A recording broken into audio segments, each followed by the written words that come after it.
And we understand, Mr. Speaker, even in media, that the BBC is funded by taxpayers' money in Britain, meaning that BBC is funded to push the foreign agenda of the British people internationally, Mr. Speaker.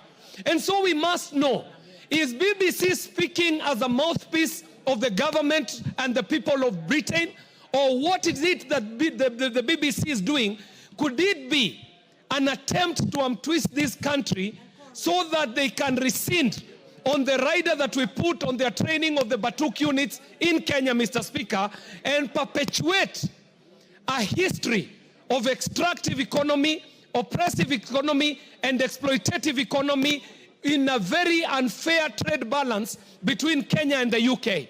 Mr. Speaker, even as we debate this matter, it is not lost to us that yes, there were unfavorable events that took place in the time and the lead up to the finance bill.